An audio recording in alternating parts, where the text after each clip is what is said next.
ఇరుముడి యొక్క ప్రాముఖ్యత అంటే ఇరుముడి అంటే ఏంటి, అందులో వాడుతున్న వస్తువులేంటి, అది ఎందుకు ఇరుముడి కట్టుకుంటున్నారు, ఈ ఇరుముడి ఎందుకు శబరిమల ఈ యొక్క భగవంతుడికే ఈ యొక్క ప్రాశస్త్యత ఎందుకు వచ్చింది, ఇరుముడి అంటే ఏంటి. ఇరుముడి అంటే రెండు ముడులు.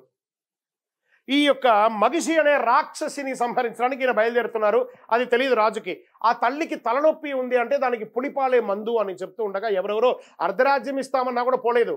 కానీ మణికంఠుడు మా అమ్మ యొక్క తలనొప్పిని తీర్చడానికి పులిపాలు తేవడానికి నేను అడవికి వెళ్తాను అని మారం చేస్తాడు. ఆయన వినట్లేదు.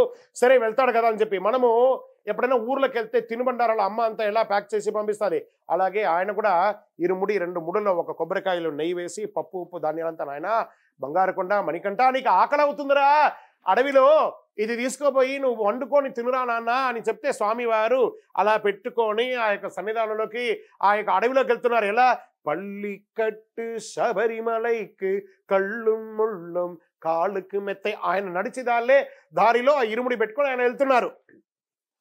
అదే ఆనవాయితీగా మనం ఇప్పుడు కూడా ఇరుముడి కట్టుకుంటున్నాము. ఆ ఇరుముడి ఎందుకు కట్టుకుంటున్నాము, స్వామివారి చిన్ముద్ర దానంలో ఉండగా తన శరీరం మనమే జనరల్గా కూర్చున్నామంటే మన శరీరం కింద పృష్ఠ భాగంలో వేడిగా ఉంటుంది. మీరు లేచి కావాలంటే తాకి చూడండి, అక్కడ వేడిగా ఉంటుంది. ఆ ఉష్ణము ప్రపంచాన్ని దహిస్తుందట. దీనికి ఏం చేయాలరా అంటే పరశురాముడు వారు అంటున్నారట, స్వామివారి మీద నెయ్యి అభిషేకం చేయండిరా, ఆయన ఉష్ణం తగ్గుతుందని. అందుకని భక్తులందరూ కూడా తన ఇరుముడిలో ఆ నెయ్యిని తీసుకుపోయి స్వామివారికి నెయ్యి అభిషేకం చేస్తున్నారు. సరే, ఇదొకటి.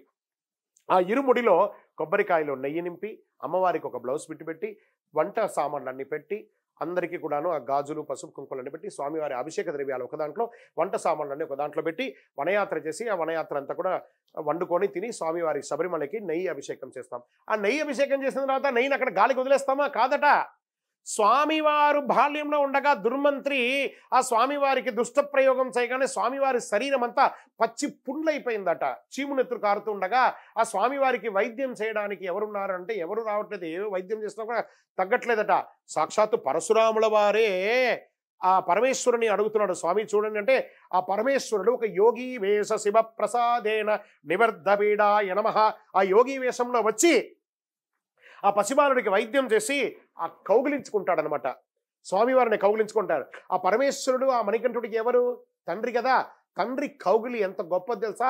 ఆ తండ్రి కౌగిలిలో తగలగానే పునర్భాసిత వజ్రదేహాయ నమః అంటే మునపటి కంటే స్వామివారి యొక్క శరీరం వజ్రదేహం లాగా అయిందట.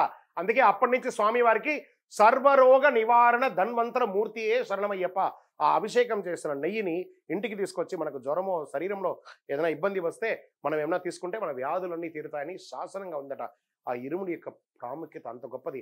అమ్మవారి దగ్గరికి పోయి బ్లౌజ్ పెట్టి ఇంట్లో స్త్రీలకు తీసుకొచ్చి ఇవ్వడం, ఆ యొక్క ఇరుముడిలో ఉన్న కాస్త బియ్యాన్ని తీసుకొచ్చి ఇంట్లో పొంగలి చేసి చుట్టుపక్కల వాళ్ళకి అందరికీ భోజనం పెట్టడం అనేది ఒక శాస్త్రం. ఇరుముడి ఇక్కడ పెట్టుకొని నడుస్తూ ఉండగా మన శరీరం కపాలంలో ఉన్నటువంటి ఆ దోషమంతా పోయి శరీరం అంతా ఆరోగ్యవంతంగా అవుతుందట. ఇరుముడిని కొన్ని కిలోమీటర్లు నడవడం వల్ల. శరణమయ్యప్ప.